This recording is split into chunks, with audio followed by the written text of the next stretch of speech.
하나님 아버지 감사를 드립니다. 오늘 또 저에게 한 날을 주시고 저희를 사랑하사 새벽 단잠을 깨우신 아버지 하나님, 예배로 올려드리게 하심을 감사를 드립니다. 오늘 또 하루 시작하는 첫날 하나님 앞에 나와 싸움나니 하나님께서 인도하신 대로 또 저희들의 마음의 소원들이 올려지게 하여 주시고, 오늘 이 예배를 통해서 주신 말씀 속에서 우리들에게 새로워지고 또 우리가 응답받는 복된 시간으로 인도해 주시옵소서. 아버지 하나님께서 세우신 김정관 목사님을 축복하여 주시고 오늘 또 준비한 말씀 잘 전할 수 있도록 또 저희들에게는 마음의 문을 열어줘서 이 하나님의 말씀을 잘 듣고 마음에 새기고 다시 아버지 하나님 순종할 수 있는 데까지 나갈 수 있도록 도와주시옵소서. 예수님 이름으로 축복하고 기도하옵나이다. 아멘.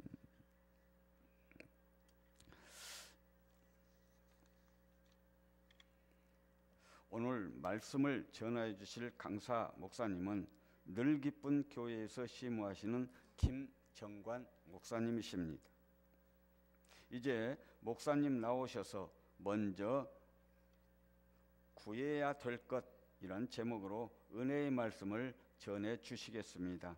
강사 목사님 나오실 때 할렐루야로 하나님께 영광을 돌리며 박수로 맞이하겠습니다. 할렐루야. 할렐루야. 기도하겠습니다. 거룩하신 아버지 하나님 감사합니다. 오늘 정말 하나님의 귀한 자녀들, 정말 그 목마름으로 주님 앞에 나왔습니다. 하늘의 신령한 생수로 이 시간 부어 주시옵소서. 성령으로 충만하게 기름 부어 주시옵소서. 아버지 하나님, 부족한 종 다니엘 세우셨사오니 부족한 모든 것 십자가 들고 감추시고 이 시간 아버지 홀로 영광 받으시는 귀한 시간 될수록 축복하여 주시옵소서. 감사드리며 우리 주 예수 그리스도 이름으로 기도드렸사옵나이다. 아멘. 할렐루야. 예. 오늘 이 시간에 하늘의 신령한 은혜가 저와 여러분 위에 부어지시기를 주의 이름으로 축원합니다. 여러분, 제 얼굴이 좀 낯이 익나요? 어떻게? 낯이 익어요? 예. 제가 여기 좀 한 주간 계셨던 분들은 그래도 낯이 좀 익으실 것 같아요. 제가 월요일 2부 순서부터 거의 모든 예배를 이제 빠지지 않고 올라와서 사회도 보고 대표 기도도 하고 성경 봉독도 하고 그렇게 하고 이제 내려갔는데 제 이미지가 굉장히 딱딱하게 이렇게 굳어졌지 않을까 하는 마음이 들더라고요. 사회라는 게 그렇잖아요. 또 성경 봉독이라는 것도 그렇고 기도도 그렇고 굉장히 그냥 굵직한 목소리로 자기 할 거 하고 딱 내려오니까 굉장히 좀 차가운 사람으로 보여지지 않았나 하는 그런 생각들이 듭니다. 근데 절대로 이제 그런 사람이 아니에요. 굉장히 부드럽고 따뜻하고 은혜 넘치고 그런 사람인 줄로 믿으시기 바랍니다. 반은 믿는 것 같고 한 반은 그냥 계속 의심을 하는 것 같아요. 근데 이 설교자하고 이 설교를 듣는 하나님의 자녀들과 이 중요한 게 뭐냐면 서로 간에 그 믿음과 신뢰와 유대 관계가 있어야 되는 줄 믿습니다. 그래서 오늘 저한테는 참 좋은 시간인 것 같아요. 왜냐하면 이제 한 주간 여러분들의 얼굴을 뵙고 또 여러분들이 앞에 나와서 기도하시던 분들의 얼굴, 저도 낯이 굉장히 익은 분들이 있고 또한 이제 강사님 끝나시고 내려갈 때 기도받으러 오셨던 분들도 여기 계시고 그렇기 때문에 여러분들의 기도 제목도 저는 대충 알고 있어요. 아멘. 예. 그래서 오늘 참 이렇게 또 귀한 시간 말씀을 전하게 됐는데 사실은 제가 강사 스케줄표에 없었잖아요, 그죠? 예, 오늘 원래는 성철경 목사님이라는 우리 강사님께서 정말 훌륭하신 목사님께서 말씀을 증거하는 시간인데 결과적으로 이제 제가 올라온 것을 보면 어떠한 일이 생겼다는 걸 여러분 직감할 수 있겠죠? 예, 큰 잔치가 있어가지고 여기 참여를 못 하셨습니다. 예. 큰 잔치가 있어서 거기 잔치 가느라고 못 오셨는데 여러분 얼마나 큰 잔치면은 이렇게 귀한 집회, 특별히 딴 동네도 아니고 오살리 집회를 빼먹어가면서 큰 축제에 큰 잔치에 가셨겠어요. 대충 직감하시는 분도 있겠지만 천국 환송잔치, 낳아주신 어머님이 이제 천국에 가셔서 물론 육적으로 마음이 아프고 슬프겠지만 저도 나이가 어린 목사 측에 굉장히 속하는 편이지만 이렇게 천국 환송 예배, 임종 예배, 참 일찍 경험을 했어요. 근데 어떻게 보면 그러시더라고요. 신학 할 때 어떤 교수님이 그러신 말씀을 했어요. 여러분들이 나가서 이제 목회 전선에서 뛰어들면 여러 가지 일들을 경험하게 될 것이고 여러 가지 예배들을 드리게 될 것이지만 그 중에서 두 가지가 있는데, 하나는 결혼식 사회 보는 그 예배, 또 하나는 장례식장 그 집도하는 예배. 뭐가 더 은혜스러울 것 같습니까? 뭐가 더 기쁠 것 같습니까? 라고 어떤 교수님이 물어보셨는데 전부 다 뭐라고 했을까요? 결혼식에 가서 그 화려한 곳에서 그 기쁨이 넘치는 곳에서 하는 것이 좋을 것 같습니다. 근데 그 교수님이 그렇게 말씀하시더라고요. 절대로 그렇지 않습니다. 일평생 하나님을 잘 섬기다가 가시는 그 마지막 길이 얼마나 은혜스럽고 아름다운지 아십니까? 저는 그 목사가 되고 나서 정말로 그 말이 사실이라는 걸 많이 경험했어요. 그리고 교회에 딱 한 번 출석하신 분의 장례 집도도 해봤습니다. 마음이 아프죠. 근데 그 한 번 예배 드린 것을 가지고, 믿음을 가지고 하나님이 그때 그 예배, 왜 그 사람을 평생 살면서 그 한 번의 예배를 허락하셨을까에 대해서 집중하면서 예배를 드리는 거예요. 여러분, 오늘 이 시간 우리가 어떻게 보면 한치 앞을 알 수가 없습니다. 한치 앞을 알았다면은 스케줄표를, 강사 대진표를 저렇게 짰을까요? 여러분, 오늘 이 시간도 마찬가지인 것 같습니다. 저와 여러분에게 얼마만큼의 시간이 주어졌는지는 각자 다르겠지만 그 시간 가운데 우리가 하나님으로부터 확정되어지지 않는다면, 우리의 이름이 저 천국 기록책에 쓰여져 있지 않다면, 그럼에도 불구하고 이 시간 나와서 세상 썩어질 것들을 구하고 있다면 이 얼마나 안타까운 일이겠습니까? 여러분, 제가 목사가 되고 나서 가장 안타까운 것이 그것이에요. 내가 믿노라 하면서 그 믿음의 삶이 전혀 보이지 않는 사람들. 물론 저 또한 예외는 아닙니다. 이 세상 썩어질 것들을 구하면서 날마다 그것들을 바라면서 그 기도 제목이라고 하는 것들이 다 온갖 잡다한 썩어질 것들을, 그것을 놓고 울며 불며 밤을 새며 기도하는 그 영혼이 과연 천국에 갈 수 없다면, 하나님 앞에 갔는데 내가 도무지 너를 알 수 없다, 그런 말을 듣는다면 여러분, 무엇이 지옥이겠습니까? 천국 갈 줄 알고 살았던 그 삶을 마감하고 심판대 앞에 섰더니 하나님이 나를 모르신다고 하네. 이것보다 더 심한 지옥이 있을까요? 이것보다 심한 지옥은 없을 거라고 생각합니다. 뜨거운 불구덩이가 무서우세요? 아니요. 전 그게 무서워요. 하나님이 나를 모른다고 할까 봐. 그렇기 때문에 오늘 하루 우리가 구해야 될 것은 하나님의 얼굴인 줄 믿습니다. 세상 것이 아니에요. 오늘 본문도 여러분, 어제 제가 오늘 설교해야 된다라는 말씀을 듣고 나서 어떤 설교를 해야 될까? 사실은 준비하고 올라오지도 않았는데 그냥 섬기려고 사회로, 기도로, 성경 봉독으로, 때로는 과일 박스를 짊어지고 무거운 것을 옮기고 강사 목사님들 커피 타주고 이러려고 왔는데 말씀을 전하라고 해서 저도 순간 당황했지만, 제가 이 말씀 본문을 선택한 이유는 단 한 가지입니다. 가방 못지라고 그러나요?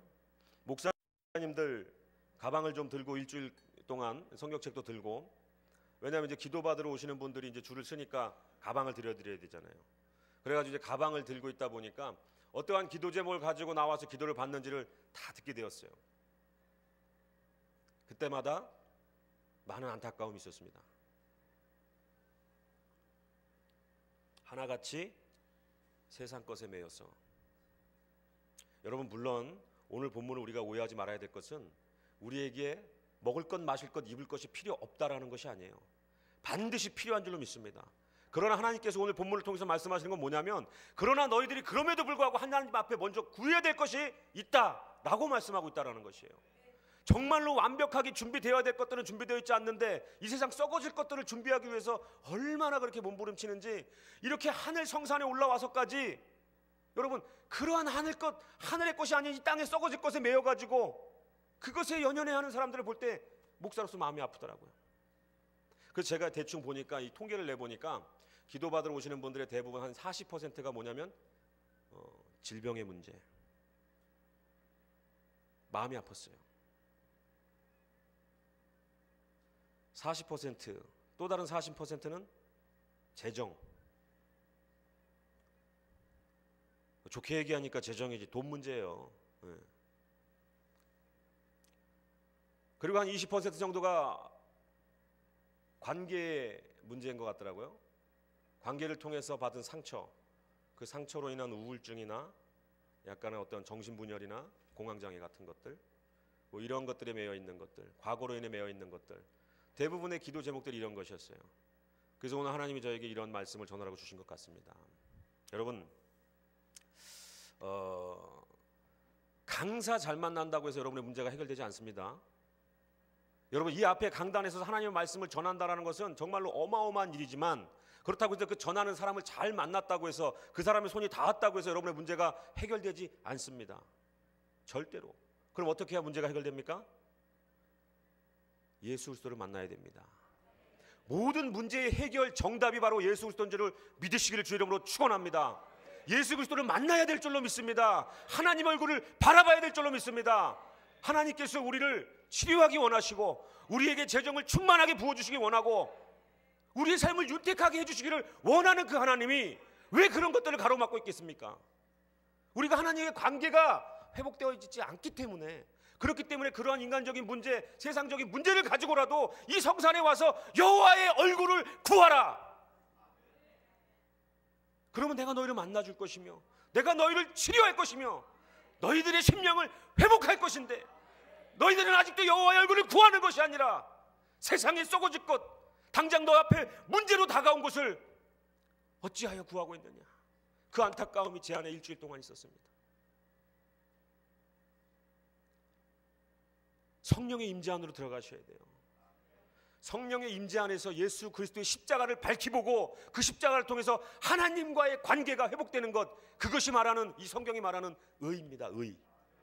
의라고 하는 거, 여기서 의를 구하라고 했는데 그 의를 구하라고 했던 그 의가 뭐냐면, 여러분, 세상에서의 어떤 의가 아니에요. 착한 일을 하고 선한 일을 하는 그 의가 아니에요. 하나님과의 관계, 그것이 의인 줄 믿으시기 바랍니다. 하나님과의 관계가 회복되어지는 것, 하나님의 의로운 손에 붙들리는 것, 그것이 바로 하나님이 구하라고 말씀하신 의인 줄로 믿으시기 바랍니다. 그 의가 회복되면 여러분의 문제는 자동적으로 회복되는 거예요. 여러분, 요한삼서 1장 2절의 말씀에도 사랑하는 자여 내 영혼이 잘된 같이 내가 범사에 잘되고 강건하기를 원하노라. 순서가 있다는 걸 여러분 기억하시기 바랍니다. 영혼이 잘 돼 있지 않는데, 영혼이 잘 된다는 게 뭐라고요? 하나님과의 관계가 온전하게 회복되어지는 것, 십자가를 통해서 회복되어지는 것, 그 관계를 통해서 영혼이 잘 돼야지 그 다음에 모든 일들이 잘 되는 건데, 지금 영혼은 피폐해져 있고 영혼으로는 절대로 지금 그런 상황에서도 하나님을 찾지 않는 그런 메마버려버린 심정을 가지고 와가지고 여러분 강건하기를 구하고 세상 범사에 잘 될 것을 구하고 있는 그 모습이 얼마나 안타깝겠습니까? 먼저 기도받을 때 여러분 부탁해야 될 게 뭐예요? 성령 충만하게 해주시옵소서. 물론 질병의 문제를 갖고 와서 일반적인 질병, 세상에 살면서 아파지고 뭐 막 일을 하다 보니까 허리를 다치고 간단하게 기도를 통해서 나을 수 있어요. 그러나 여러분, 그런 분들이 아니고 정말로 어떻게 보면 질병이라고 하는 것도 하나님이 원하시는 삶을 살게 하는 하나님의 방법일 수 있다는 거예요. 어떤 사람에게는 하나님이 사역으로의 초청이 될 수도 있는 것이고 그 사명의 어떤 전달일 수도 있는 거라는 거죠. 근데 무조건 낫기만 하려고 바라는 것이 아니라 하나님을 만나고 난 뒤에 그 질병이 왜 왔는지를 깨닫고 하나님의 뜻대로 살아갈 때 사라지는 것들도 많이 있다라는 거예요. 일반적인 질병은 그냥 기도해서 나을 수도 있고 병원 가서도 날 수 있고, 그런데 특별한 질병도 있다라는 거예요. 영혼이 먼저 잘 돼야만 고쳐질 수 있는 질병들. 제가 개척한 지가 한 4년 됐습니다. 4년 됐는데 지금 제가 제일 보고 싶은 게 누구냐면 사실 제 아들 둘. 뭐 집사람한테 미안하지만 집사람 여기 없으니까 뭐 제 아들 둘이 집에 가면 있는데, 큰애가 시온이라고 6살, 둘째가 영광이라고 이제 두 돌이 채 안 됐어요. 근데 이 녀석들이 참 얼마나 사랑스럽던지요. 근데 이 아들이 둘이나 있는데도 딸이 있는 집을 또 보면은 이렇게 또 딸이 또 그렇게 또 살갑게 하더라고요, 아빠한테. 또 주변에서 많은 선배님들이 그래요. 딸이 있어야 된다, 딸이. 그래서 지금 집사람하고 이렇게 눈치를 살살 주면서 서로 이렇게 주고받는 게 있는데 뭐 그런 거죠. 뭐 낳아야 되지 않겠나 뭐 이런 건데, 그래서 지금 이름도 저는 다 준비를 하고 있어요. 시온이 났고 영광이 났으니까 그 다음에 누구 나면 돼요? 예? 예? 누구요? 아니죠. 자, 시온의 영광이 빛나를 나야지. 예. 그 다음에 넷째 나무 이름 뭐예요? 아침이지, 아침. 시온의 영광이 빛나는 아침. 다섯째 나면 돼요, 안 돼요? 큰일 나죠. 어둡던 어둠이 나면 안 되잖아요. 그래서 넷째까지는 좀 이렇게 생각을 하고 있는데 집사람이 좀 힘들어 해가지고. 근데 이제 제가 이런 말씀을 왜 드리냐면은 우리 집에 이제 시온이와 영광이가 있는데 지난주에 저희가 가정을 오픈했을 때 저랑 같이 사역하던 제가 너무나 아끼는 후배 목사님, 그 목사님 부부하고 또 그 가정의 아들 둘하고 또 제가 정말로 아끼고 사랑하는 또 전도사님 부부하고 그 집의 딸하고 이렇게 해서 저희 집에 와가지고 같이 이렇게 밥 먹으면서 이렇게 하루를 보낸 적이 있는데, 그때 제가 사랑하고 아끼는 동생 목사님이 무슨 얘기를 하냐면, 형님, 얼마 전에 창피해서 아주 죽는 줄 알았어요 그러는 거예요. 아니 뭐가 이렇게 목사가 창피할 짓을 했나, 왜 창피할 일이 뭐가 있을까 그랬더니 이 친구가 뭐라고 하냐면, 얼마 전에 홈플러스를 갔는데 아들 두 녀석을 이제 데리고 갔대요. 그 집도 아들이 둘인데 첫째가 7살, 둘째가 5살이에요. 근데 이 아들 둘을 데리고 갔는데 이 둘째는 벌써 5살짜리라서 아직 철이 없다 보니까 그 홈플러스 가가지고 보이는 장난감마다 아빠 이거 사줘, 아빠 나 이것도 갖고 싶어, 아빠 이거 사줘, 아빠 이것도 사줘, 나 이것도 가질래, 막 이렇게 하는 거예요. 그랬더니 이 첫째가 이제 7살 좀 철이 들었잖아요. 그 아이가 뭐라는 줄 아세요? 아빠 옆에 붙어가지고, 아빠 우린 저런 거 살 수 없지, 아빠 우린 저런 거 못 사지, 아빠 그쵸? 맞죠? 우리 집엔 돈이 없죠? 맞죠 아빠? 우리 집엔 돈이 없죠? 그러면서 동생한테 뛰어가면서 뭐라고 하는지 아세요? 야, 첫째가 진리고 둘째가 니엘이에요, 니엘. 근데 야 니엘아, 우리 집엔 돈이 없어, 그거 못 사. 아니야 나 이거 살 거야. 못 사, 우리 아빠는 목사야. 우리 아빠는 목사라 돈이 없어, 못 사. 못 사, 그랬다는 거예요. 근데 그 얘기를 들으면서 너무너무 웃기고 한편으로 너무너무 슬펐어요. 그 7살 난 아이가 우린 그런 거 못 산다는 거예요. 우린 가난하지 아빠. 동생한테 타이르기를 우리 아빠 목사라서 안 돼, 목사니까 그거 못 사. 그럼 제가 좀 예전 얘기를 드리면은 지금 목사된 그 동생 전도사 때 저도 전도사였고 같이 총각 때부터 청년으로 만나서 그 교회에서 전도사 생활을 했는데, 저보다 결혼을 1년 먼저 했어요. 1년 먼저 해가지고 먼저 장가를 가서 애를 먼저 1년 먼저 낳았는데, 그 뒤에 한 1년 뒤에 제가 이제 장가를 가고, 근데 이제 저희는 장가 가서 애가 없을 때 그 집에 애가 있었는데, 저희는 지하실 집이었고 그래도 그 집은 좀 이렇게 좀 이렇게 올라와 있는 집이었는데, 하루는 이제 저희가 어떻게 살았냐면 참 이 물질 얘기를 좀 하는 거예요. 여러분들이 물질하고 건강하고 이런 인간 관계에 문제가 있길래 제가 그거를 좀 이렇게 제 삶을 통해서 좀 나누기를 원해서 그렇게 말씀드리는 건데, 저도 굉장히 어려웠던 시절이 있었죠. 전도사로서 남의 이야기가 아닌 거예요. 정말 일어난 적 없이 시작을 해가지고 결혼하려고 마음을 먹었는데 통장에 6만 원 있더라고요. 그래서 어떤 마음을 먹고 결혼한 줄 아세요? 어떻게든 식을 올리고 내가 살고 있는 교회 이 주방 쪽방에서 나는 그냥 살고 결혼하고, 나는 살고 집사람은 여기서 살게 할 수 없으니까 집사람 어머니 집에서 계속 살자, 결혼하고, 그 생각 가지고 결혼했어요. 근데 정말 감사하게도 나라에서 2천만 원 빌려주고 부모님이 적금 들어놨다고 1,000만 원 주셔가지고 3천만 원짜리 지하집에서 이제 시작을 하게 됐는데, 너무 감사하게도. 근데 그 친구도 그런 사정이었고, 그래가지고 이제 어떻게 살아왔느냐, 까마귀를 통해서 누가 걸어놓고 갔는지도 모르는 그런 양파 한 망, 손잡이 문고리에다가 현관 들어가는 철로 된 그 지하 들어가는 문고리에다가 어쩔 때 문 열다 보면 뭐가 찌 끌려. 열어보면 계란 2판, 감자 1봉지, 파 1단 이렇게 걸어놓고 가더라고요. 난 고기 좋아하는데.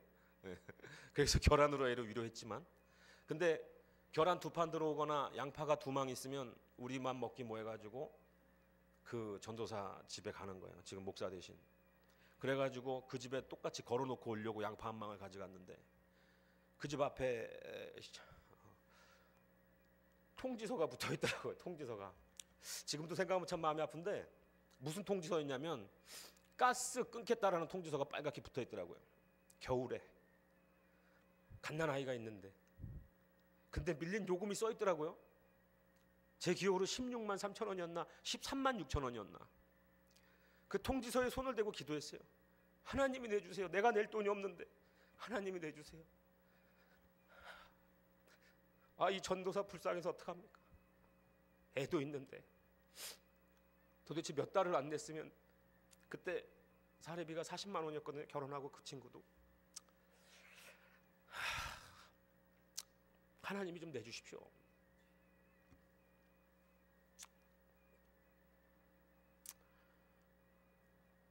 그리고 그렇게 이제 계속해서 힘들게 살아갔던 거죠. 근데 그 7살 난 아이의 입에서 우린 저런 거 살 수 없어라는 이야기를 제가 우스갯소리를 했지만 듣고 나니까 너무 마음이 아프더라고요. 왜 마음이 아팠는지 아세요? 그 집의 형편이 아직도 넉넉지 못하다는 것 때문에 제가 마음이 아픈 게 아니에요. 어떻게 하나님의 종이 그 자녀에게 돈이 없어서 살 수 없단 말을 할 수가 있습니까? 전 그게 마음이 아픈 거예요. 그래서 제가 제 아들을 불렀어요. 시원아, 너 일로 와봐라. 그랬더니 제 아들이 아빠 왜 하면서 뛰어오더라고요. 이제 그 동생들하고 놀고 있다가, 진리하고 니엘하고 놀고 있다가 와가지고 옆에 섰어요. 그래서 제가 동생 목사 앞에서 네 아빠 뭐 하는 사람이냐? 그랬더니 목사하는 사람이요 그러더라고요. 그래서 목사하는 사람 뭐 하는 사람이냐? 복음 전하고 이런 것까지는 아직 애가 이제 6살이 몰라. 그래서 설교하는 사람이요 그래. 아빠가 너한테 장난감 사주는 사람이 안 사주는 사람이야? 그랬더니 뭐라는지 아세요? 안 사주는 사람이에요. 그럼 네가 필요한 게 있으면 어떻게 해야 돼? 기도하면 됩니다. 그럼 하나님이 주시냐 안 주시냐?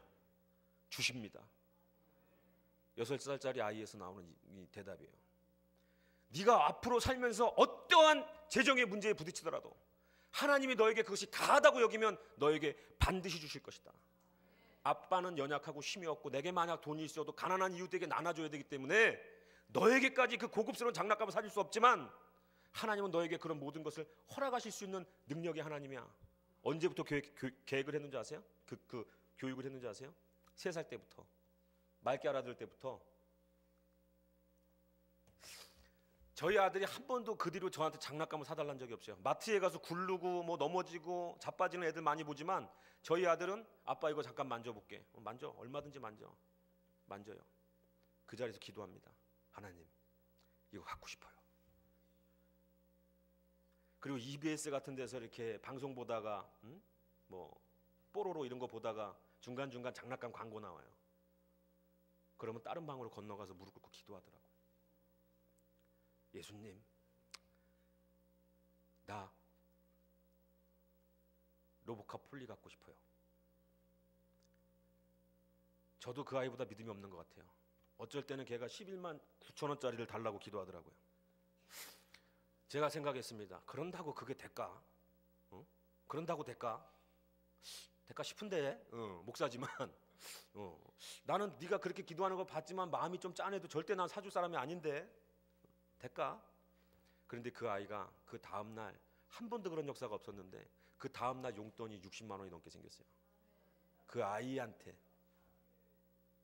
처음 뵙는, 결혼식 때도 못 봤던 그 미국에 사는 작은 할아버지가 오셔가지고 $200를 용돈으로 그 아이한테 주고 가고, 또 누가 손님이 와서 주고 가고, 또 그 이틀 동안 받은 거예요. 이틀 동안. 그 다음에 제가 목사님 그 노예 무슨 모임 있어가지고 갔더니 목사님들이 조금씩 주고 해서 치워보니까 환전해갖고 생각해보니까 60만 원 돈이 생긴 거예요. 그 집사람하고 차 타고 오다가 그랬어요. 제가 갑자기 하나님 마음을 주시는 거예요. 여보 기도해봐. 이거 애 장난감 그 10얼마짜리 기도한 거 그거 사줘야 되는 건지 기도해봐. 집사람이 뒤에서 눈을 감고 기도해요. 그리고 눈을 뜨고 말합니다. 여보 사줘야 돼요. 저도 기도했어요. 하나님 사줘야 됩니까? 이 목사, 개척교회 목사 형편에 11만 9천 원짜리 장난감이 말이 됩니까? 하나님 눈 감고 기도하는데 뭐라는지 아세요? 내가 허락했느니라. 그 아이의 기도를 듣고 내가 허락했느니라. 재정이 없다고 여러분 우리가 육으로 쓸 것은 하나님 주시지 않아도 여러분이 하나님 나라 그의 나라와 의를 위해서 사용하려고 하는 그 예물, 선교하려고 봉사하려고 전도하려고 필요한 예물, 필요한 재정, 하나님이 안 채워주는 분일까요? 채워주는 분일까요? 반드시 채워줍니다. 여러분, 제가 이 재정의 원리나 또 뭐 여러 가지 인간 관계의 문제나 또 아니면 뭐 질병의 문제나 이런 것들을 어떻게 이 짧은 한 50분 시간에 다 손댈 수 있겠습니까? 그러나 제 삶을 던져서 제가 겪었던 일들을 통해서 여러분들이 그 안에서 키포인트 그걸 좀 잡았으면 하는 마음에서 이렇게 설교를 하는 거예요. 말씀을 왜 제가 뭐 이렇게 해서 이게 못 전하겠어요. 근데 제가 삶을 전하는 건 그 안에 더 감동이 있어요. 살아봤기 때문에. 할렐루야.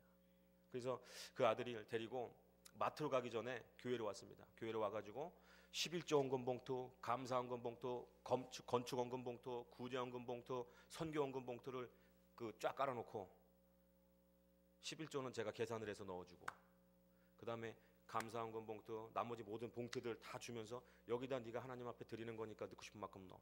어떤 거는 5만 원짜리도 넣고, 어떤 거는 뭐 3만 원도 넣고, 어떤 거는 또 뭐 4만 원도 넣고 다 넣어가지고 자 기도하고 드리자. 기도하고 봉투에 직접 넣게 했어요. 3살 때부터. 그리고 나서 나머지 돈 남은 거 보니까 한 30만 원 남았더라고. 그거 가지고 마트 가자. 내가 사주는 거 아니야. 네가 기도한 것에 대한 하나님의 응답이야. 가져라 아들아. 얼마나 좋아서 기뻐서. 지금 저희 집에 장난감이 밟혀서 다리를 다칠 정도예요. 너무 많아요. 애가 그 기도의 맛을 보니까 갖고 싶은 거 있으면 아빠한테 오겠습니까? 골방에 들어서 기도를 하겠습니까? 기도하는 거예요. 하나님 뭐 갖고 싶어요? 뭐 갖고 싶어요? 야, 그게 올까? 그 다음날 누가 오는데 왜 정확하게 기도한 그걸 사오는지. 제가 왜 여러분 이렇게 교육을 시켰겠어요? 네? 경험했기 때문에 그래요. 제가 제 아들 나이 정도 됐을 때 5살 때 저희 집이 너무 찢어지게 또 가난하네. 네. 찢어지게 가난해. 철이 일찍 들었어요. 우리 집 형편에 제 목사 동생 그 아들처럼 우리 집 형편에 어머니 아버지가 우유 배달하는데 그 새벽에 나가서 100원짜리 200원짜리 수금해서 오는데 내가 어떻게 저렇게 비싼 장난감 문방구에 걸려있는 거 사달라고 할 수 있을까에 그 마음이 5살에 들어갔네. 그래가지고 우는 거예요. 갖고 싶어서. 그 막 유행인데 막 애들 다 갖고 다니는데 나 없는 거야. 그래서 그때 어떻게 했느냐? 5살 때 기도한 거예요. 근데 눈물이 나더라고요. 그 어릴 때. 근데 제가 그게 5살 때 기억이 지금 있는 걸까요? 아니요. 제가 정말 힘들고 낭망하고 재정으로 어려울 때 산에 가서 기도했더니 하나님이 그 5살 때 찍어놓으신 영상처럼 저한테 환상으로 제 그 기억을 되돌려서 그때 그래서 제가 지금까지 기억하는 거예요. 그때 제가 눈물을 흘리고 그 어린아이가 기도를 하는데 마음이 성인이 돼서 기도하면서 그걸 보는데 얼마나 마음이 아프던지.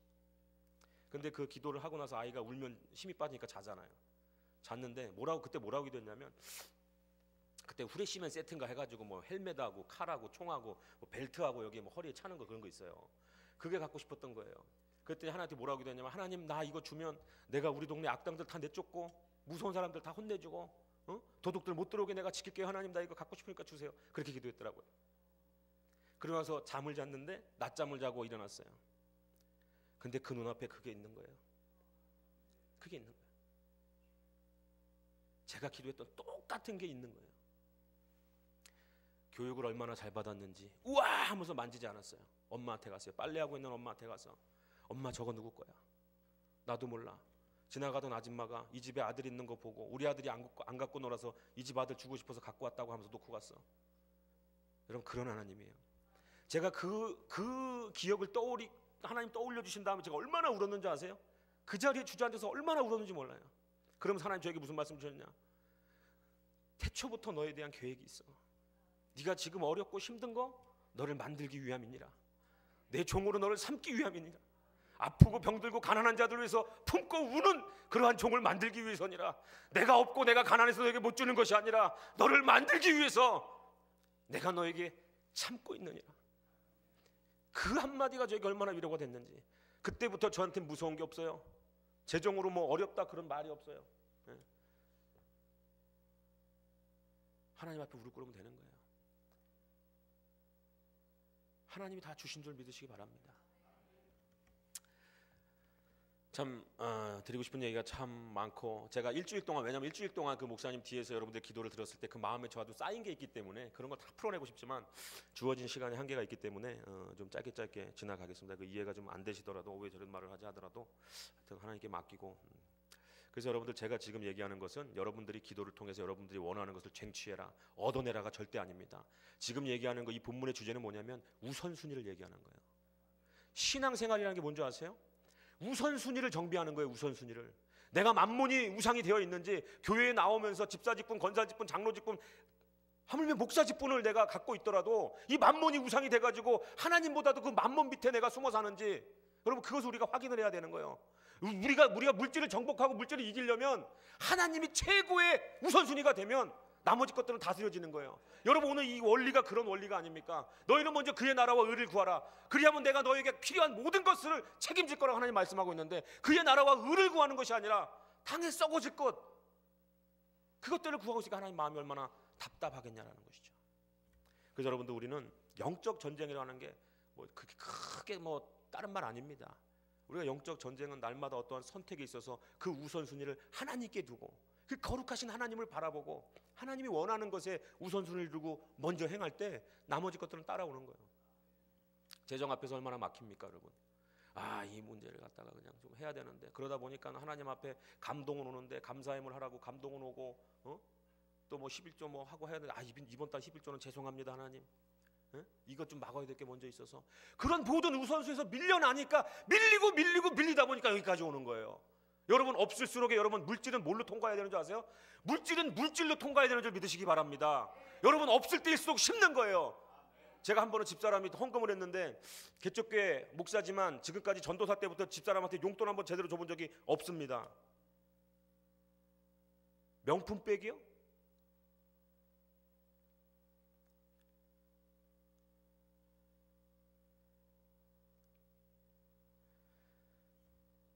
그 집사람이 주일날 헌금 봉투에다가 5,000원을 했어요. 그래서 제가 헌금 개수를 뭐 재정부가 없으니까 저 혼자 집사람하고 큰아들 둘 놓고선 개척을 했는데 뭐가 있겠어요. 집사람을 불렀어요. 집사람한테 그랬어요. 헌금 봉투를 내밀면서, 이거 헌금 5,000원 뭐야? 제가 만약에 집사람 심정 같았으면 울어버릴 것 같았어요. 용돈 한번 제대로 준 적이 없는 사람이 와가지고 5,000원 헌금했다고, 그것도 성도라고 집사람한테 타박하고 앉아있으니 얼마나 마음 아프겠어요. 이거 5,000원 뭐야? 그랬더니 헌금한 건데, 그래. 당신 10,000원짜리 있어 없어? 있는데. 하나님 아버지가 나한테는 아버지고 당신한테는 시아버지야? 뭐 하는 거야 지금? 하나님이 거지야? 10,000원짜리 있는데 5,000원짜리를 내? 100원짜리 10원짜리 한 장 남김없이 하나님 앞에 드려보란 말이야. 왜 그걸 못해? 사모가 돼서 당신이 10원짜리 한 장 없으면 내가 굶어 죽여? 왜 하나님을 저렇게 추잡하게 만들어? 전 재산 있으면 다 해봐. 하나님 어떻게 역사하시나? 100원짜리 한 장 남기지 않아도 당신 안 굶어 죽는데, 남편 있는데 나를 믿지 말고 하나님을 믿고 한번 다 해보지. 왜 그걸 못해? 사모가 돼서 막 뭐라 그랬어요. 저희 집사람이 네 하고 나갔어요. 그 다음 주에 기대했습니다. 100원짜리까지 딸랑딸랑 다 내나 안 내나 보려고. 10,000원짜리 한 장 들어있더라고요. 나름대로 큰 인심 쓴 거예요. 마음이 아팠어요. 마음이 왜 안 아프겠어요? 그러나 여러분 성도님들 제발 부탁드리는데, 목사님이 뭐 물질 설교한다, 물질 강요한다, 그런 소리 하지 마십시오. 하늘의 원리를 깨닫게 하는 거예요. 하늘의 원리를. 물론 너무 그냥 속물근성을 가지고 어떻게든 뜯어내서 자기 주머니를 부풀려는 그런 사람도 있을지 모르지만, 이 세상의 목사들 여러분 기름 부음 받은 자들, 그런 사람 사실 별로 없습니다. 하나님 정말 하나님이 계신데 어떻게 그러겠어요? 물론 그러다 버림받는 자도 있는지 모르겠지만, 그러나 여러분 제가 이제 그렇게 헌금을 이제 저기 하고서는 우리 이제 성도라고 이제 들어온 뭐 가족들하고 이제 몇 명 하고 있는데, 밥 먹다 그런 얘기를 했어요. 우리 집사람 내가 너무 고생하고 저렇게 그냥 용돈도 한번 못 줬는데, 내가 진짜 돈이 좀 하나님 주시면 내가 100만 원 그냥 탁 주고 싶어, 이렇게 너스레를 떨었어요. 집사람 들으라고. 그랬는데 그 다음 주에 어떤 일이 생겼는지 아세요? 그 다음 주에 우리 교회 성도가 아닌 예전에 제가 섬기던 교회에서, 그러니까 얼굴을 3년 만에 보는 중국인 조선족 그 집사님이 한 분 계신데, 그분이 저희 주소를 물어가지고 그 전 교회에다 물어가지고 찾아가지고 출석을 했어요. 출석한 게 아니고 그냥 예배를 한번 드렸어요. 같이 와가지고. 너무 반갑죠. 3년 만에 처음 보고 연락처도 제 핸드폰에 없는 사람이 와서 앉아 있으니까. 예배를 끝나고 나서 그 사람한테 가가지고, 아이고 집사님 오랜만이라고 악수를 했어요. 그랬더니 악수하고, 목사님 건강하시죠 하면서 여기서 봉투를 꺼내요. 봉투를 꺼내서 뭐라고 하는지 아세요? 아버지가 보내서 왔습니다. 아버지요? 어떤 아버지? 하나님 아버지요 그러더라고. 아버지가 이거 꼭 해정 사모 주고 오라고 했습니다. 뭐 다 자르고 그 집사람한테 일단은 제가 헌금 함에 넣겠습니다. 그러고 나서 절대로 여기서 한 장도 빼지 않고 사모님 드리겠습니다, 감사합니다 하고 기도를 막 축복기도 해줬어. 그리고 갔어요. 그 다음에 이제 헌금함을 열어서 개수를 하는데 그걸 개수도 안 하고 집사람한테 줬어요. 여보, 이 사모가 영적이어야 되잖아. 맞추면 줄게. 얼마겠어? 집사람이 만져보고 기도해보고 막 그래. 50만 원 이러더라고. 일단 열어봐. 나도 안 세봤어. 열었더니 정확하게 100만 원이 들어있어요. 목사님 하나님이 너무 감사한 거예요. 내가 못 주는데 내가 성도들 앞에서 너스레 뜨는 말을 들으시고 하나님이 그 바로 다음 주에 역사를 그렇게 해주시는 거예요. 그런데 집사람이 뭐라고 하는 줄 아세요? 응? 저한테 또 고개를 숙이는 거예요. 목사님 말씀 순종해서 복 받았습니다. 남편한테. 여러분, 사단이 많은 우리의 눈을 가려놨어요. 너 없으니까 하지 마라. 11조 한 달 건넌다고 절대로 지옥 안 간다. 그거 하나님이 주시는 마음일까요? 아니요. 하나님은 너의 생명을 나에게 바쳐라. 그렇게 말씀하십니다. 너의 생명이 누구 것이냐고 말씀하십니다. 우리의 생명이 하나님 손에 붙들려 있다면 당장 먹을 거 없어도 우리는 할 건 해야 되는 거예요. 그래야 열리기 시작하는 거예요. 물질로 막힌 건요, 물질로 뚫어야 돼요. 저도 지금까지 뭐 이런 말씀 다 드릴 수는 없어요. 둘 사람 앉혀놓고, 가족 두 사람 앉혀놓고 시작을 해갖고 지금까지 월세 85만 원을 다달이 내는데 4년 동안 단 한 번도 월세가 밀린 적이 없어요. 나가서 사모가 뭐 목사가 나가서 사회에 일을 했느냐, 아르바이트를 했느냐, 절대 하지 않았습니다. 그렇다고 그 전에 벌어놓은 재산이 있었냐? 절대 없었습니다. 하나님이 개척하라고 그래가지고 그 3천만 원짜리 전세방, 아직도 저희한테는 어떻게 보면 나라의 빚이 있죠. 그 3천만 원짜리 빼가지고 2천에 85만 원짜리 계약해갖고 개척한 거예요. 그 교회에서 먹고 살면서. 근데 여러분, 하나님이 신실하시게 그 월세를 다 책임져 주셨어요. 한 번도 밀린 적이 없어요. 기적같이. 인간의 방법으로는 헤아릴 수가 없어요. 제가 처음에 시작할 때 그랬어요. 제가 지금 가진 걸로는 3달 연명하면 끝입니다. 하나님. 하나님이 살아계셔서 정말 하라고 해서 내가 한 거면 하나님이 책임져 주십시오. 그들이 지금까지 하나님 계속해서 책임져 주는 줄 믿으시기 바랍니다. 앞으로도 영원히. 근데 그런 일이 어떻게 있었는지에 대한 더 구체적인 설명은 솔직히 지금 드리고 싶지만 드릴 수는 없고, 그 다음에 이제 중요한 게 뭐냐면 또 이제 우리가 그 재정적인 부분도 있었지만 여러분들이 갖고 있는 또 이런 육체적으로 그런 겪고 있는 아픔들, 질병들, 그런 것들이 많이 있었는데, 여러분 우리가 중요한 건 뭐냐면 이 또한 마찬가지로 우선순위가 제대로 돼야 되는 거예요. 여러분, 병원도 의지해야 되고 때로는 그러나 약도 먹어야 되고, 그러나 그 마음 중심 안에서 하나님을 먼저 의지해야 될 줄 믿습니다. 우리의 생명이 하나님께 달린 줄 믿으시기 바랍니다. 흙으로 사람을 창조하신 그분이 여러분 무엇을 못하겠습니까? 그 믿음이 여러분에게 있는지 없는지를 지금도 하나님은 감찰하는 줄 믿으시기 바랍니다.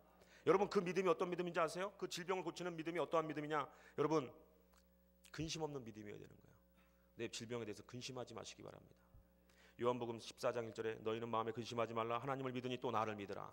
믿음으로 이겨내야 되는 거예요. 근데 그러한 믿음이 여러분 어디에 기록되느냐? 마가복음 그 9장에 보면은 23절에 뭐라고 그러죠? 예수께서 이르시되 할 수 있거든이 무슨 말이냐? 믿는 자에게는 능히 하지 못할 일이 없느니라. 능치 못할 일이 없다고 말씀하고 있어요. 그 말씀을 언제 하셨습니까?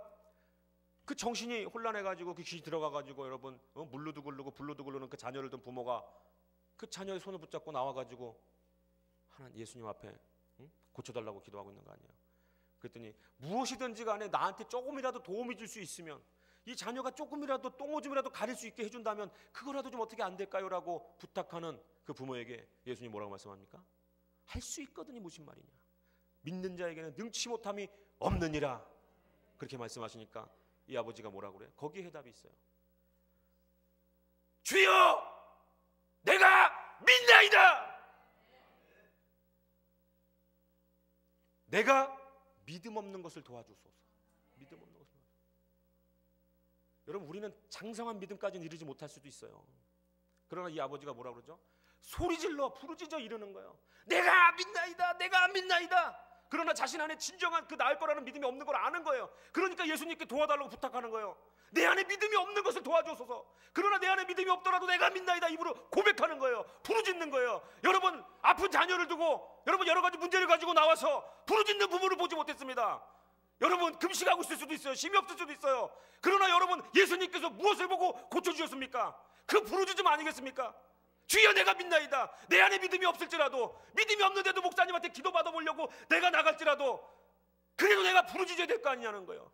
내가 믿나이다. 오직 의지할 것은 하나님밖에 없기 때문에 내가 믿나이다, 내가 믿나이다.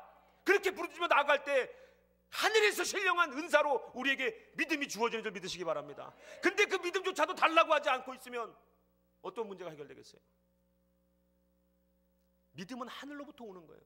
근데 그 하늘로부터 오는 믿음을 끌어당기는 건 뭔지 아세요? 내 안에 믿음이 없는 걸 고백하면서 주께서 주시는 믿음이 내게 있어야 되겠습니다. 내가 믿습니다 라고 고백하며 부르짖을 때 하늘의 그 신령한 은사로 여러분에게 사단이 빼내어갈 수 없는 믿음이 여러분에게 들어오는 거예요. 그 믿음이 있어야 되는 거예요. 많은 사람들이 믿음으로 천국 간다고 하는데 그거 잘못된 거죠. 물론 믿음으로 천국 간다, 진리의 말씀, 생명의 말씀입니다. 근데 뭐가 잘못된 걸까요? 내가 이 믿음 가지고 갈 수 있다라는 그 믿음에 대한 착각이 잘못됐다라는 거예요. 이게 진짜 믿음인지 가짜 믿음인지 모르면서, 이 진짜 믿음이라고 하는 게 뭐예요? 지금 제가 계속 말씀드린 건 뭐냐면 우선순위를 얘기하는 거예요. 삶에서 모든 우선순위에서 하나님의 우선순위가 되어지지 않는 그 삶 가운데 어떻게 지금 내가 교회 다닌다고 믿는다고 얘기하고 그 믿음 가지고 천국 갈 수 있다고 얘기할 수 있겠습니까? 저도 한 번은 오랫동안 병원을 다녔어요. 주의종 되겠다고 서원하고 이렇게 나가서 돈 안 버니까 하나님 주시는 것만 먹고 살겠습니다. 하나님 안 주시면 제가 굶어 죽겠습니다라고 결단하고 세상 일 끊었어요. 왜냐하면 세상에서 굉장히 좀 혼잡한 일을 많이 했거든요. 18살 때부터 아가씨들 데리고 술 장사를 시작했고 뭐 별 얘기 다 나오는데, 그렇게 하다 보니까 30년을 잡혀갈 일만 하고 살았는데 30살에 하나님 만나고 나서 내가 다시 세상으로 돌아갈지 모르니 내가 굶어 죽는 한이 있어도 세상과 발을 끊고 나가서 10원 한 장 벌어들이지 않을 테니까 하나님 먹여주는 것으로만 먹겠습니다. 그러고 지금까지 일을 안 했어요. 근데 여러분 보십시오. 그러다가 전도사가 되고 나서 결혼을 하고 그 애가 지금 태어난 시온이가 뱃속에 6개월째 있는 날 제가 구급차에 실려갔어요. 왜 실려갔냐면 그 전부터 몸에 어떤 증세가 있었냐면 급성 어떤 심근경색, 이 협심증이 굉장히 심하게 있어가지고 너무 아파가지고 주일학교 율동을 못 하겠는 거예요. 그러다 보니까 점점점 이제는 여기서 성전까지 가는 계단을 한 번에 못 올라갈 정도로 30살 초반에. 어떻게 그럴 수가 있어요? 30살 초반에 나이 드신 어른들도 쑥쑥 올라가는데 근데 못 올라가는 거예요. 한 10계단 올라가면 막 이 통증을 어떻게 할 수가 없으니까 막 주저앉아서 막 이렇게 하다가 또 올라가고. 그러다 병원을 갔어요. 이게 뭘까 도대체. 병원에 갔더니 뭐라는지 아세요? 당장 입원해라. 왜 당장 입원하는 소리 들었냐면은 거기 가서 이제 검사를 이것저것 받고 운동부하 검사를 받았는데 그 운동부하 검사가 뭐냐면 런닝머신 같은 거 위에서 이렇게 걷는 거예요. 이렇게 걷다 보면 어떻게 돼요? 뭐 한 20분 15분 걸으면서 좀 빨라지면서 그 측정을 해가지고 그 사람의 어떤 상태를 체크하는 건데, 제가 런닝머신 위에 올라가고 여기다 이거 달고 호흡기를 딱 끼고 걷는데 30초를 못 걸었어요. 그러니까 거기서 측정하는 간호사가 다시 그 제 담당 박사한테 전화해가지고 이분은 지금 그냥 나가시면 안 될 것 같습니다 해가지고 사실 그 검사 받고 집에 갔다 결과를 나중에 듣게끔 오기로 다 했는데 다시 들어오라고 그러더라고요. 의사실로 다시 들어갔더니 하는 말이 뭐냐면 너무 심각해서 지금 나가면 안 되겠습니다. 입원하십시오. 그래서 제가 가장 먼저 뭘 물어봤을까요? 입원비가 얼만데요? 수술비가 얼만데요? 안 얘기를 해줘. 의사들이 뭐 모른대. 그래서 저도 그랬어요. 일단은 나가겠습니다. 입원은 하지 않겠습니다. 기도하겠습니다. 그때 전도사, 강도사인가 하여튼 목사인가 모르겠어요. 하여튼 갔는데 여러분 그때부터 얼마나 고생했는 거냐. 수박 2통을 못 들고 걸어가. 이게 너무 힘든 거야. 막 죽을 것 같은 거야. 막 아프고 통증이 막 큰 불로 지지는 것 같고 막 목이 막 이런 데가 막 얼마나 뜨겁고 아프고 막 하여튼 막 정말 힘들었어요. 근데 병원에서 이제 그래갖고 제가 금식도 했죠. 그래서 이제 기도원에 가가지고 장기 금식도 하고, 장기 금식할 때 제가 이제 그때 이제 약을 사실은 한 1년간 복용을 했거든요. 근데 그 약을 장기 금식 들어가면서 제가 이제 수지통에 넣어버렸어요. 한 달에 약만 해도 한 10만 원치를 먹었어요. 뭐 얼마나 막 이렇게 크게 주더라고. 그래서 하나님 앞에 내가 40일 금식하면서 하나님 내가 고침받겠습니다. 내가 결단을 하고 이제 기도관 갔는데 가갖고 제가 이거 집어 던져버렸어요. 집어 던져버리고 나 나갈 줄 믿습니다. 그랬더니 막 기도하고 금식하고 장기 금식 들어갔더니 그 기도원 언덕 올라갈 때 그 아픈 통증을 항상 저는 알잖아요. 느끼잖아요. 근데 금식이 거의 끝나갈 때쯤 됐는데 올라가는데 그 통증이 안 느껴지는 거야. 다시 뛰어 내려갔어요. 다시 올라왔어. 안 느껴지는 거야. 이번에 내려가서 그 장기 금식을 하고 뛰어 올라왔어요. 안 느껴지는 거야. 그 통증이 안 느껴지는 거야. 얼마나 감사합니까? 하나님 감사합니다. 내가 너를 치료하였느니라. 그래서 여러분들처럼 똑같이 아멘 하면서 병원에서도 안 되던 거, 그 수술도 안 하던 거 그냥 이렇게 했더니 하나님이 고쳐줬구나. 맨날 산에 가지 마라, 운전하지 말라, 언제 쓰러지고 죽을지 모르고 계단 내려가다 죽을지 모른다 항상 들었는데 죽더라도 내가 하나님 가까운 곳에 죽겠으면 산에 올라가서 기도하고 7시간씩 무릎 꿇고 부르짖고 그렇게 기도하면서 금식하면서 살았더니 하나님 고쳐줬구나 하고 내가 아멘 하고 그렇게 기뻐 뛰었어요. 그래서 이틀 더 금식하고 장기 금식 마치고 보호식 하는데 보호식 이틀 만에 그 전보다 더 아파졌어요. 한 번에 못 올라가는 거야. 금식하기 전보다 더 통증이 심해져가지고. 그렇게 몇 년간? 2년간을 계속해서 개척교회 하고 나서도 2층을 올라오는데 한 번에 저희 교회 문을 못 여는 거예요. 2층 계단 올라오고 나서 한번 쉬어야 돼요. 그리고 열고. 여러분 제 마음이 어땠을까요? 여러분들도 지금 제가 나았다라는 것을 듣고 하나님께 영광 돌리면서 아멘 아멘 했는데 저는 오직했겠어요. 의사들이 죽는다 했는데 그러다가 중간에 정말 한 번은 실려갔던 거 얘기했는데 이제 그게 바로 그때 실려간 거예요.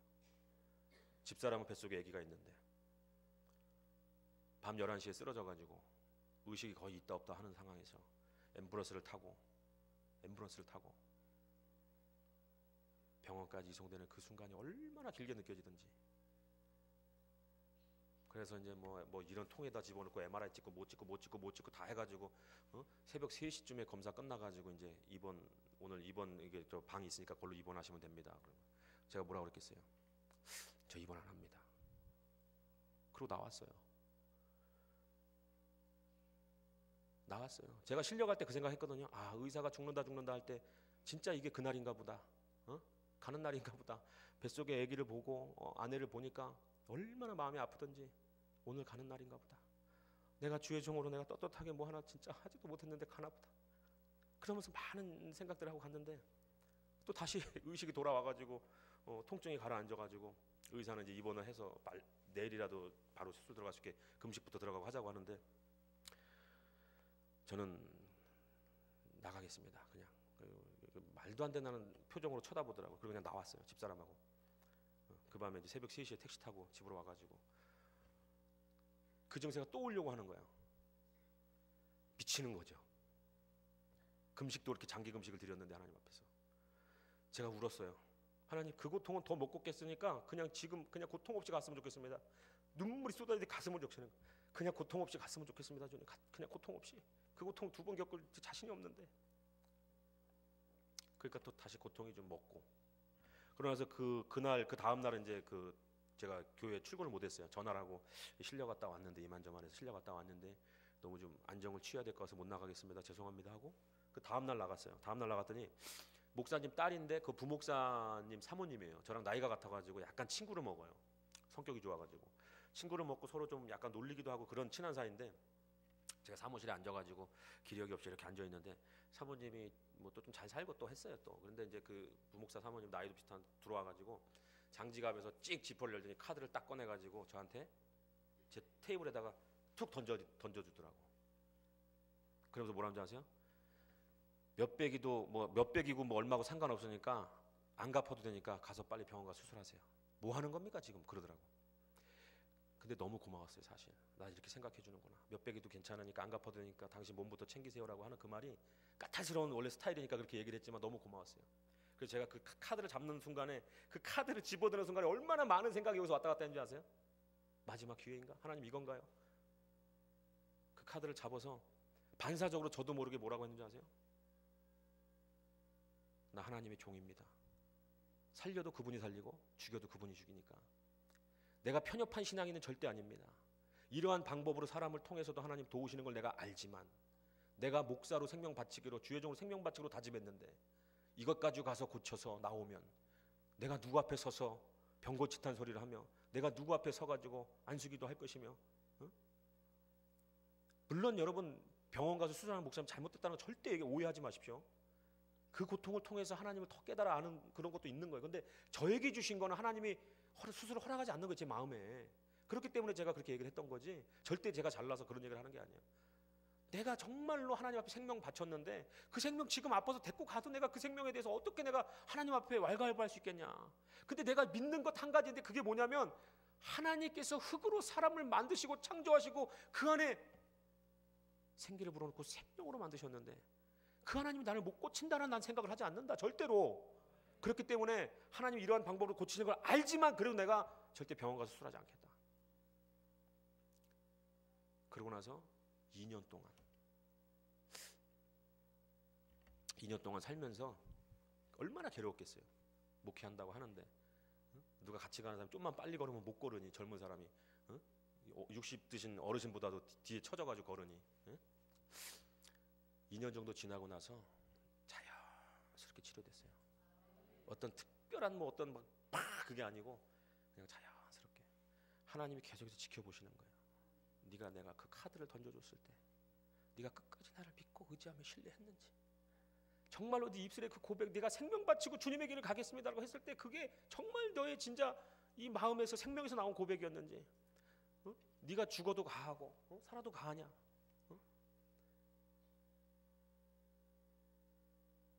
여러분, 제가 지금 여러분 앞에서 잘났다고 얘기하는 것이 아니라 여러분들이 다 그런 식으로 병을 나아야 된다고 얘기하는 게 아니에요. 목사님한테 기도도 받고 병원도 가고 수술도 해야 되는 경우들이 있어요. 그러나 우리가 지금 제가 말씀드린 건 뭐냐면 우선순위라는 거예요. 내 마음 안에 예수 그리스도가 어떻게 고치시던 간에 정말로 내 병을 질병, 내 질고를 지시고 그가 채찍을 맞음으로 내가 나음을 입은 그 성경의 그 한 절 구절을 내가 진심으로 내 안에서 믿고 있느냐. 기도 받으러 나오시더라도 마찬가지, 그 믿음 갖고 나오시고 그 부모가 정말로 예수님 앞에서 내가 믿나이다라고 부르짖는 그 부르짖는 심령을 가지고 나오십시오.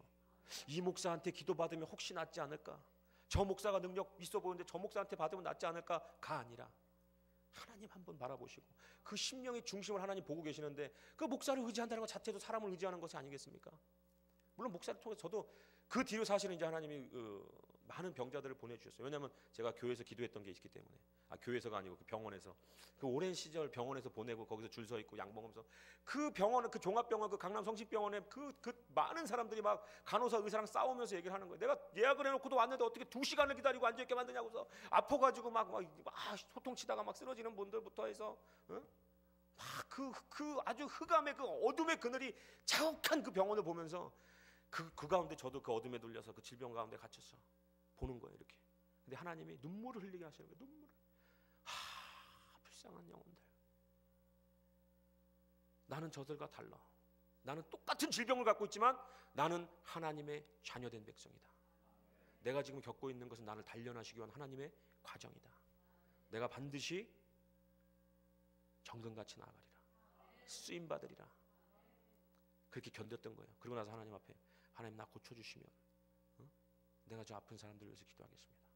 근데 하나님이 저를 고쳐주시면서 계속해서 많은 이렇게 또 환자들을 또 보내주셔서 또 그렇게 또 사역하게 하시는 것. 그러니까 하나님이 네가 먼저 믿음을, 어떤 믿음이 필요하겠어요, 병을 고치려면. 그러니까 그런 믿음을 하나님 주시기 위한. 그렇기 때문에 여러분 지금 어떻게 보면 이 자리 가운데 재정으로 문제로 뭐 관계의 문제, 어떤 건강의 문제로 최악의 상황 가운데 이 자리 가운데 있다면 여러분 지금 이 자리가 하나님이 여러분을 단련하는 자리인 줄 믿으시기 바랍니다. 여러분들을 건져내기가 이제 몇 초 안 남았어요. 여러분 그 안에 우리가 부르짖음이 있고 정말 진정한 우선순위가 회복되어지면 영혼이 잘된 것 같이 범사가 잘되고 강건하여지는 축복이 여러분에게 있을 줄 믿습니다. 여러분 제가 마지막으로 좀 이 말씀을 좀 드리고 마치고 싶어요. 준비한 말씀이니까. 그것도 제가 언제 또 오겠어요? 에? 여러분 또 언제 만나겠습니까? 여러분 사실 제가 그런 두려움을 하나님 앞에 완전히 내려오는 데 있어서는 저에게도 큰 아픔이 있었어요. 물론 제 질병의 고통도 있었지만 제가 시온의 영광이, 사실은 그 위에 온유라는 형이 있어요. 형인지 누나인지 몰라. 뱃속에서 이제 복중에 있다가 하나님 데려가셨는데 온유라고 태명을 줘줬어요. 근데 그 온유라고 줘줬는 아이가 유산이 됐어요.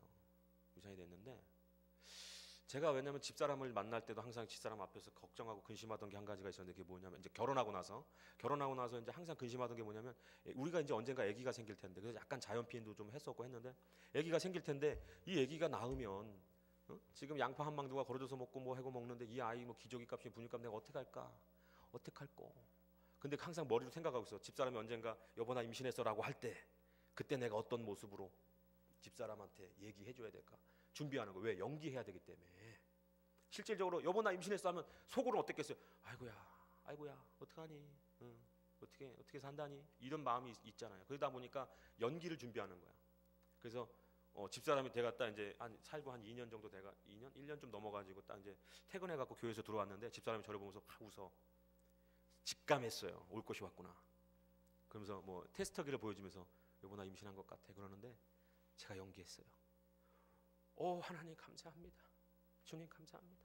여보 축하해. 우리 가정이 이렇게 큰 복이 속으로 어찌 살고 이 곰팡이가 천정을 덮는 이 환경 가운데 어른도 이렇게 힘들고 막 힘든데 이 아이를 낳으면 어찌할꼬, 당장 어디를 옮길 수도 없는데 어찌할꼬. 근데도 생명이기 때문에 귀하잖아요. 얼마나 그 배에다가 안수를 하고 하나님 감사합니다, 축복해줘, 뭐 성경 읽어주고 그러면서 이 한편에 계속해서 어찌할꼬. 지금 뱃속에 있으니까 엄마 먹는 것 같고 되지만 나와서 입이 불어나면 어찌할꼬. 그러면서 또 기도해주고 사랑해주고 막 하면서 한 3개월 4개월 지났는데 그 아이가 유산이 됐어요. 그래서 집사람이 이제 수술을 해야 되는데 유산하니 이거 다 하면 또 너무 길으니까 이제 수술 때 들어가고 그 아이를 이제 긁어낸다고 들어갔어. 그러고 나서 저는 이제 그 대기실에서 혼자 무릎을 꿇고 있는데 하나님, 이 일이 어찌 된 일입니까? 라고 영문을 물었어요. 너무 슬퍼서 울면서 영문을 물었어요. 하나님, 첫 마디가 뭔지 아세요? 하나님 음성이 첫 마디가 뭔지 아세요? 너 어찌하여 근심하였느냐?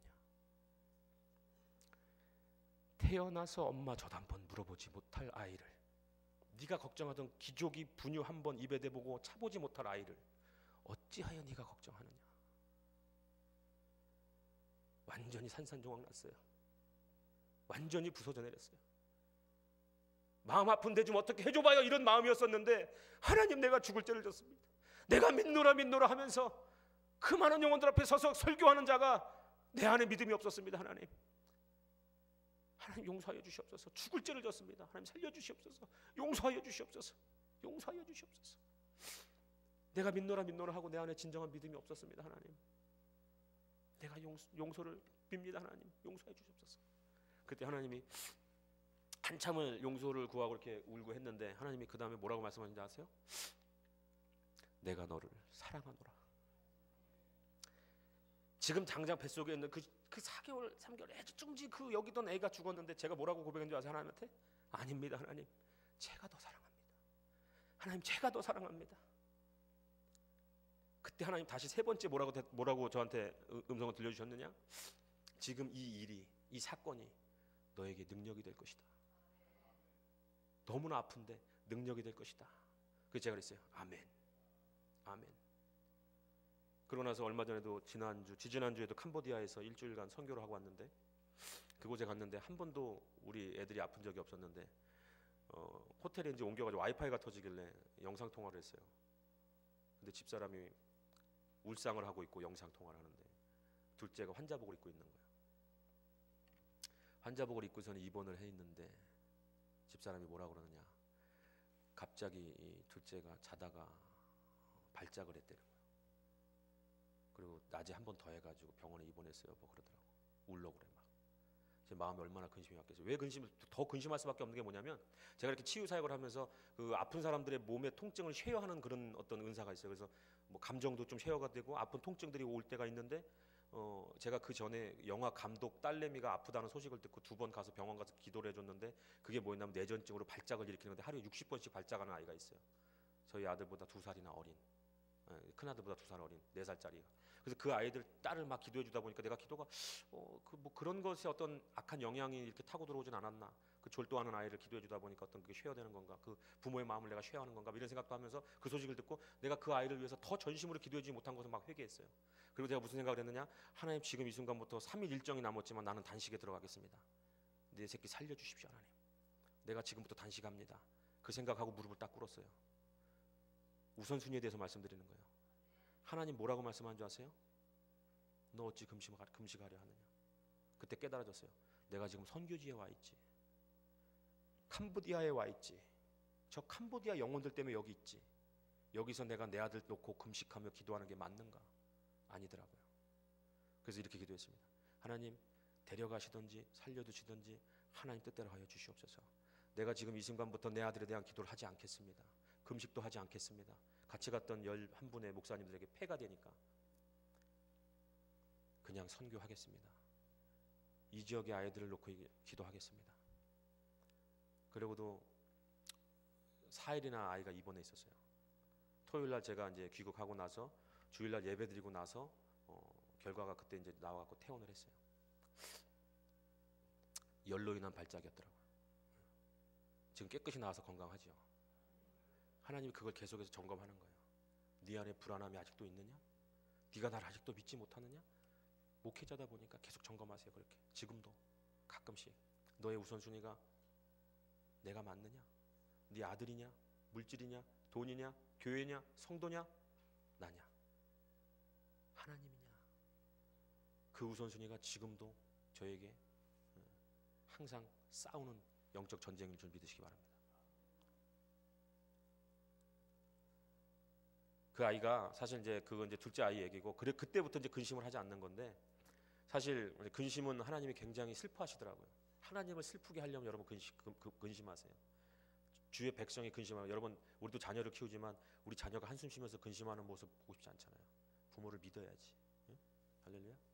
그래서 마지막으로 여러분, 정말로 제가 첫째 그 뱃속에 있던 애가 그 하여튼 유산이 됐는데, 왜 유산이 됐냐면 4개월째 정도 돼 갖고 이제 입덧이 좀 심해 갖고 이제 좀 교회에서 제가 섬기던 교회에서 이렇게 이제 그 테이블 헐렁헐렁한 거에 좀 기대고 있었어요. 이제 자매들하고 얘기 나누면서.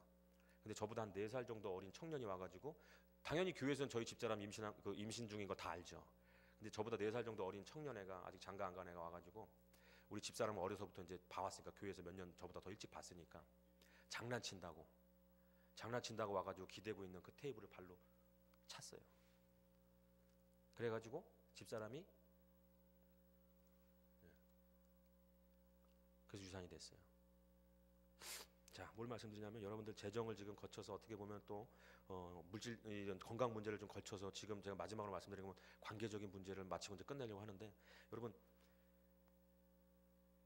그리고 나서 유산이 되고 그 한 이틀 3일간 수술하면서 막 그 하나님이 나를 사랑한다, 능력이 된다 하셨지만, 그런데도 그 슬픔이 남아 있어가지고 주일날이 딱 됐는데 조금도 미안한 기색이 없는 그 아이가 제 앞을 지나가는 거예요. 저는 전도사니까 어떻게 해야 돼요? 그 앞에서 성도들을 맞이하고 양복을 입고 있어요. 근데 그 내 아들을 죽인 원수 같은 그 녀석이 지나가는 거예요. 가서 죽이고 싶은 마음이 불일 듯이 일어났어요. 죽이진 않더라도 진짜 어디 하나 병신을 만들고 싶었어요. 근데 하나님 참 잔인할 때가 있어요. 그 원수 같은 녀석이 앞으로 지나가는데 하나님이 문득 저한테 그런 말씀을 주시는, 음성을. 너 저 아이를 사랑하느냐? 얼마나 짜증이 나고 하나님이 원망스러운지, 이 시점에서 저한테 마음이 아직 가라앉지 않은 시점에서 그걸 저한테 물어보실 수가 있어요. 그래서 제가 눈물을 흘렸어요. 그냥 그 앞에 서가지고 문지기처럼 그 교회 지키면서 서가지고 그 아이를 이렇게 걸어 내려가고 있는데, 그 짧은 순간에 그 음성을 듣고, 네가 저 아이를 사랑할 수 있겠니라는 그 음성 앞에서 대답은 해야 되잖아요. 주의 종이 어떻게 하나님 음성 앞에 대답을 안 할 수가 있어요? 뭐라고 대답해야 될까? 할 말이 없는 거예요. 사랑하지 못합니다 라고 하면, 그러면 너 내 종 아니다, 너 영혼 못 살린다, 나가라 할 것 같은 거예요. 근데 사랑합니다 라고 하면 거짓말이기 때문에 또 하나님 앞에 살 수가 없는 거예요. 그래서 제가 뭐라고 대답했느냐? 하나님, 어떻게 하면 저런 아이를, 나에게 이런 상처를 준 아이를 사랑할 수 있겠습니까? 어떻게 하면 사랑할 수 있어요? 그때 하나님이 한마디로 끝내주셨어요. 뭐라고 하셨느냐? 내 아들이 달려 죽은 십자가를 보거라. 내가 너를 위하여 내 아들을 십자가에 못 박았느니라. 십자가가 이걸로 알고 있었는데, 하나님의 사랑이고 예수 그리스도의 은혜고 이렇게 알고 있었는데, 내 안에 들어오는 거예요. 십자가가 광명한 빛으로 들어오는 거예요. 내가 예수를 죽였구나. 내 죄로 인해서 내가 예수를 죽였구나. 내가 예수를 십자가에 못 박았구나. 저 이단 시천지 뭐 저런 잡다한 예수님을 거부하고 믿지 않는 저런 것들이 예수를 죽였는 줄 알았더니 내가 예수를 죽였구나.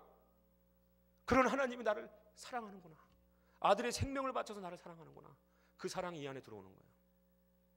십자가의 사랑이 어떠한 것인지 이 안에 들어오는 거예요. 그때 그 미워하던 마음들이 눈 녹듯이 다 사라졌어요. 완벽하게. 그래서 그 아이를 뒤에 가서 끊어놔주고 싶은 마음이 참을 수가 없는 거예요. 막 사랑하는 마음이 생겨서, 나 같은 죄인도 사랑하셔서 십자가의 아들을 죽이신 그 하나님의 사랑에 내 안에 있는데, 그래서 하나님께서 이 말씀에 원수를 사랑하라고 한 말은 우리에게 원수를 사랑하려고 노력하라는 것이 아니에요. 내가 이미 너 같은 내 아들 생명을 십자가에 못 박게 한 너 같은 원수를 내가 사랑했다라는 그 십자가의 사랑이 우리 안에 하나님 성령으로 부어주셨기 때문에, 십자가의 사건을 통해서 이미 구원받은 백성에게 그 십자가의 그 사랑을 우리에게 주셨기 때문에 그것을 꺼내어 사용하라는 거예요. 여러분 관계로 묶이고 얽히고 설켜서, 돈관계로 묶이고 여러 가지 어떤 사기당하고 묶이고 원망하고 저주하고 미워하고, 가족 간에서도 미워하는 사람들이 있을 수 있어요. 그런데 여러분 그럴 때마다 십자가를 묵상해야 되는 거예요. 나 같은 죄인도 사랑하셨는데 어찌 내가 하나님 사랑하는 저 아들을 미워할 수 있으랴? 하나님 사랑하는 주의 백성을 내가 사랑하지 않을 수 있으랴? 하나님이 얼마나 사랑하는지를 느끼게 되니까, 나 때문에만 죽은 것이 아니요 저 아들도 사랑해서 저 아들을 위해서 아들 예수를 내어주신 사랑이 바로 하나님의 사랑이 아닌가. 그 사랑이 들어오는 거예요. 그래서 우리는 원망하고 불평하고 미워하지 말고 정말로 그 십자가를 통해서 우리의 주변을 돌아보고 이웃을 돌아보고 나에게 상처 준 사람을 바라볼 때 그 사람에 대한 사랑이 나로부터 나오는 것이 아니라 내 안에 십자가로부터 흘러나오게 될 줄로 믿습니다. 오늘 이 시간에 같이 기도하기 원합니다. 여러분, 이 시간에 우리가 기도할 때 찬송가 한 곡 하고 기도하길 원하는데요. 여러분 앞에 오늘 통성 기도를 할 때 한 10분 정도 이렇게 하고, 만약에 여기 좀 아프신 분들이 있으면은 전체적으로 그분들 이제 그 신유기도 순서에 있는 신유기도를 한 10분 정도 하려고 합니다. 그러니까 통성기도 할 때 여러분 사실 딴 거 없어요. 우리가 오늘 이 시간에 정말로 하나님 앞에 은혜로 우리가 간구해야 될 것은 뭐냐면, 하나님 지금까지 내 우선순위가 잘못되었던 걸 깨닫고 다시 한번 그 우선순위가 완벽하게 하나님 십자가 중심의 우선순위가 되어지게 하여 주시옵소서. 그 마음으로 우리가 기도해야 될 점이 있습니다. 우리가 찬송가 한 장, 내 구주 예수를 더욱 사랑, 찬송가 314장 내 구주 예수를 더욱 사랑 찬양하시면서, 하나님 내가 물질보다 하나님을 덜 사랑하고 내 자식보다 덜 사랑했던 것을 용서해 주시옵시고, 정말로 이 찬양에 그 마음을 담아서 내가 지금까지 바래왔던 모든 것들, 그것을 내가 구하는 것이 아니라 하나님을 구합니다. 하나님 여호와의 얼굴을 구하고 예수 그리스도 내가 더욱 사랑하기 원합니다라는 마음으로 이 시간 같이 찬양하겠습니다.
시간 같이 기도하기 원합니다. 이 시간 기도할 때 정말로 이 시간에 통성으로 전심으로 기도할 때 것은 우리의 우선순위를 놓고 회개하며 하나님을 가장 높은 우선순위에 세워드리는 것. 여러분 질병의 문제를 가지고 왔고 재정의 문제를 갖고 왔고 인간 관계의 문제를 갖고 왔다면 여러분 그것을 푸는 데 있어서 가장 유일한 방법은 이 시간에 다른 것을 구하는 것이 아니고 그 문제 안에 갇혀 있는 것이 아니고 하나님 여호와의 얼굴을 구하며 나아갈 때 그 얼굴을 우리가 바라볼 때 문제의 형통함에 축복이 있는 줄 믿으시고 이 시간 같이 회개하면서 주여 삼창하고 통성으로 기도합시다.